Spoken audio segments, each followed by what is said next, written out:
Hey guys, welcome back to Lex Biz. I'm Tatiana and today I'm going to help you get the best price for your products from your suppliers. So it all starts with number one, being professional and polite. This is just, basic mannerisms. I'm sure your mother taught you this when you're young. You want to make sure, first of all, that you're being professional. So even if you're a small company, even if you don't have a company, if you're just starting, you still want to make sure that your emails are written nicely and professionally. You want to make sure that you have spell checker on, make sure there's no issues, errors with that. I would recommend to have your website set up. Even if it's just a simple website, it's good to have a website set up, or even just like a lead page. I would also recommend to have a domain email. So don't have, your name at hotmail.com or your name at gmail.com.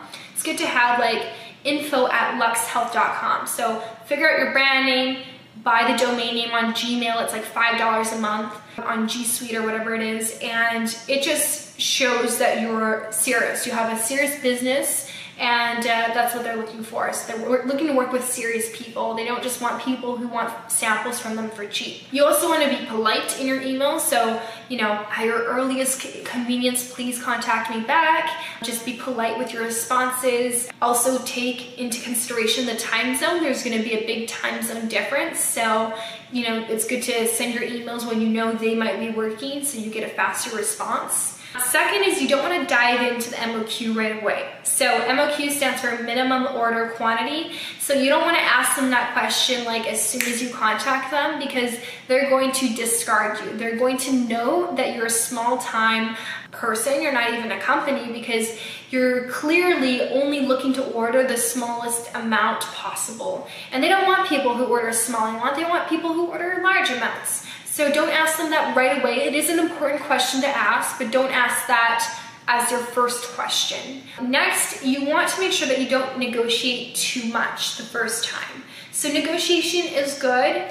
It's definitely a good thing, but don't overstep your boundaries. So when you're first establishing a relationship with a supplier, if they quote you, 20 cents a unit, don't negotiate down to 10 cents a unit. That's pretty dramatic. So if you want to negotiate, maybe negotiate to 19, 18 cents a unit. Just be sensible with the way that you negotiate with them. Next is you want to make sure that you create a test order. So when you're first placing your order with your supplier, just tell them that I'm introducing a new product and I would like to place a test order because I want to test out the market.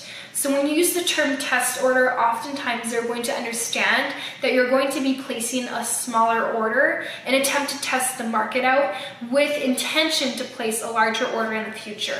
So what I would recommend is I would say, I would like to order 500 units this time. If the MOQ is like 1,000, maybe you want to order 500 or 200 units as a test order, but with the intention of ordering 1,000 units in my second order. So just kind of have an agreement where you tell them that that's what I'm going to do, and oftentimes they understand that. They know that if it's a new product that you're introducing to your brand, you don't know how your customers are going to feel about it, and so they're willing to lower that MOQ for you. So another thing you could do is you could agree to a certain order size, but have the manufacturer spread it out over a longer period of time, like 6 months.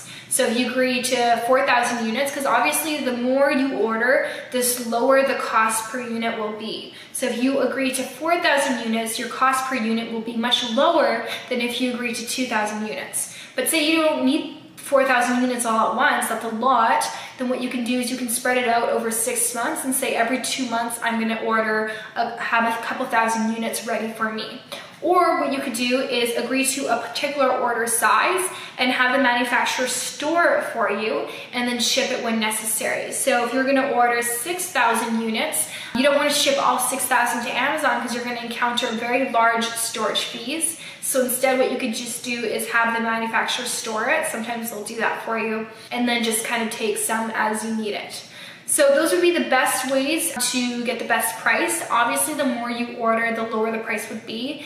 But in the end, I actually just recommend when you're placing your first order to just go with the MOQ. So go with the lowest order quantity, even if it's going to cost you more, because I just think that's the most sensible thing to do, because you don't have the data. You don't know how it's going to sell, and you don't want to cost a fortune for a product that may not sell that well on Amazon. So go with the lowest number of units, and then you'll figure out the data relatively soon once it's selling on Amazon, and you can place that second order as soon as you need to. So just be aware of that. Hopefully this helps. If you guys have any questions, let me know in the comments below. And if you guys want to know how I find my suppliers on Alibaba, you can click the link below to lexhealth.com/China, where you get a free video training on how I source from Alibaba.com. See you guys later. Bye.